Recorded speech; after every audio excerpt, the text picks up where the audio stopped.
नमस्कार। अलका विजिता शुक्ला चैनल में आप सभी का बहुत बहुत स्वागत है। रिश्ता सास बहू का क्यों आ जाती हैं दूरियां? क्यों दोनों में हमेशा प्यार नहीं रहता? क्यों थोड़े ही दिन में अलगाव की स्थितियां पैदा हो जाती हैं? क्यों थोड़े ही दिनों में परिवार टूटने और बिखरने शुरू हो जाते हैं? क्यों एक ही घर में 2, 3 या 4 चूल्हे जलने लगते हैं? ये बहुत ही महत्वपूर्ण टॉपिक है और कहीं ना कहीं हर किसी के जीवन पर इसका असर दिखाई देता है। आज हम इसी टॉपिक पर बात करेंगे। और सबसे पहले मैं तो यही कहना चाहती हूँ, देखिए आपने मेरी जिन लोगों ने वीडियो देखी होंगी, मैं कभी भी किसी भी वीडियो में एक पक्ष को लेकर नहीं चलती। मैं हमेशा बिल्कुल निष्पक्ष बात करती हूँ, किसी के लिए भी हो। वो बात चाहे मेरी फैमिली पर हो, मुझ पर खुद पर भी लागू होती है। अगर किसी भी तरह की कोई बात है तो मैं बिल्कुल निष्पक्ष बात बोलती हूँ और गलत को गलत कहने में मुझे कभी कोई संकोच नहीं होता है। इसलिए ज़्यादातर लोग मुझसे नाराज़ भी रहते हैं। तो ऐसा कौन सा कारण होता है या कौन से कारण होते हैं? यानी एक नहीं हो सकता, अनेक कारण हो सकते हैं जिनकी वजह से इस रिश्ते में मिठास नहीं रह पाती। सबसे पहले मैं बहू की बात करती हूँ, क्योंकि मैं खुद किसी की बहू हूँ। बहुत सारे लोग ऐसे हैं, जैसे मान लिया कोई भी लड़की है, शादी होकर के अगर हमारे पास वो आती है या हम किसी के घर जाते हैं, आप ज़रा सोचिए।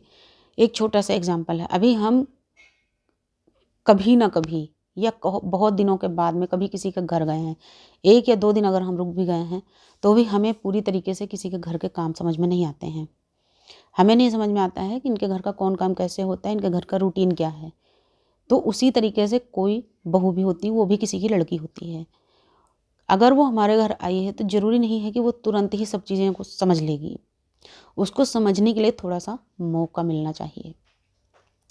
दूसरी चीज़ मैं ये कहती हूँ, जैसे कुछ लड़कियों की आदत होती है हर बात का जवाब तुरंत देना। ठीक है, जवाब तुरंत देना अच्छी बात है, लेकिन ज़रूरी नहीं होता है कि जहाँ पर चुप रहने का माहौल हो वहाँ पर भी बोला जाए। तो जिनके अंदर ऐसी आदत होती, गलत आदत है। मान लिया अपने से बड़ा कोई कुछ कह रहा है तो पहले उस चीज़ को समझने का प्रयास कीजिए कि वो आपसे क्यों कह रहा है।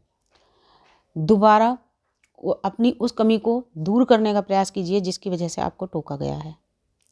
तीसरी चीज़, ज़रूरी नहीं है कि हर बात को काट दिया जाए। यानी कि अगर कोई बड़ा आपसे कोई काम करने के लिए कह रहा है कि इस काम को ऐसे नहीं ऐसे कर लो, तो ज़रूरी नहीं कि आप उसको जवाब में तुरंत मना कर दें कि नहीं हम तो अपने ही स्टाइल में करेंगे।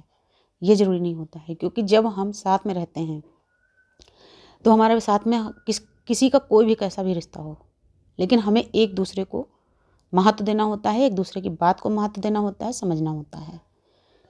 तो इसलिए प्रयास कीजिए कि अगर अगला आपसे कह रहा है उस काम को करने के लिए और वो चीज़ करने वाली है, संभव है, उससे आपको बहुत अधिक प्रॉब्लम नहीं हो रही, तो कोशिश कीजिए कि उस काम को पूरा कर दीजिए। अगली चीज़, कभी भी वो काम मत कीजिए जो आपको खुद बुरा लगे। अपनी सास के साथ में कभी ऐसा व्यवहार मत कीजिए कि वो व्यवहार अगर आपकी मम्मी के साथ किया जाए तो आपको बुरा लगे। अगली चीज़, कभी भी अपनी सास को कोई ऐसे शब्द मत बोलिए, ऐसी बात मत बोलिए कि आपकी मम्मी के लिए अगर कोई बोले तो आपको बुरा लगे। अगर आप उनके लिए कुछ बोलने जा रही हैं या उनके लिए मुँह से कोई शब्द निकाल रही हैं, किसी दूसरे से भी उनके बारे में अगर बात कर रहे हैं, तो उनके लिए कुछ भी कहने से पहले ये ज़रूर सोच कर देखिए कि अगर यही वर्ड मेरी मम्मी के लिए कोई बोलेगा या मेरी भाभी बोलेगी मेरी मम्मी के लिए, तो मुझे कैसा लगेगा।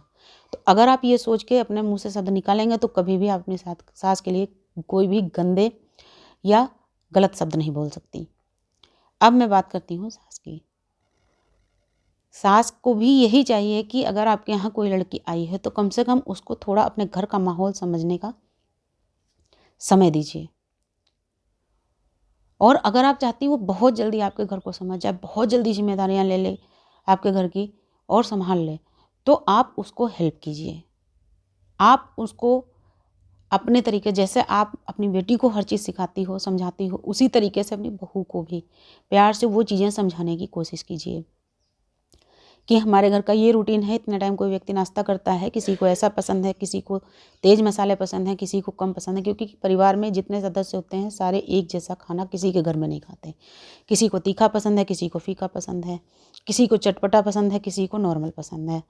तो वो चीज़ें समझने में समय लग जाता है। कम से कम 1 साल तो नॉर्मल बात है कि किसी भी लड़की को समझने में लग जाएगा, आपके हर व्यक्ति को समझने में कि इस फैमिली का कौन-सा मेंबर क्या पसंद करता है। उसको समझने में साल भर या 6 महीने का समय आराम से लग जाएगा, तो उतना समय उसको मिलना चाहिए। और जब कोई भी सास अपनी बहू को हेल्प करती है इन चीज़ों को समझाने में, अपने घर के रीति रिवाज बताने में, अपने घर की पसंद बताने में, अपने घर के जो आपके घर में नाश्ता बनता है, भोजन बनता है, उन चीज़ों को कौन कैसा पसंद करता है, किसका क्या स्वाद है, किसकी क्या पसंद है, अगर ये सारी चीज़ें बताने में अपनी बेटी की तरह आप अपनी बहू को हेल्प करेंगी, तो जीवन में कभी भी आपके रिश्तों में खटास नहीं आएगी, आपके रिश्तों में कभी कटुता नहीं आएगी, आपके रिश्ते कभी टूटेंगे नहीं, कभी वो परिस्थितियाँ नहीं बनेंगी कि आपके घर में 1 से 2 चूल्हे हो जाएँ, 3 और 4 की तो बात बहुत दूर की है। इसी तरीके से अगर घर के अंदर जेठानी या देवरानी है, तो उनको भी आपस में बहनों की तरह ही सामंजस्य बिठा के चलना चाहिए। अगर आप ऐसा करोगे, फैमिली नहीं खराब होगी, परिवार कभी टूटेगा नहीं। और जब भावनाएँ अलग होती हैं कि नहीं, इनसे हमारा मतलब नहीं, ये मेरी माँ थोड़ी ना है, ये तो सास है, ये मेरी बेटी थोड़ी ना है, ये तो बहू है, तो दोनों दूसरी तरफ से भी निकल के जवाब वैसा ही आएगा। वो चीज़ अलग है कि थोड़े दिन तक कोई व्यक्ति धीरज बनाए रखेगा, कोई व्यक्ति सहन शक्ति अपनी कायम रखेगा, लेकिन वो कुछ समय के बाद में टूटना निश्चित है। तो इसलिए एक दूसरे को समझने का प्रयास करें, प्यार दें और प्यार पाएं। नमस्कार, धन्यवाद।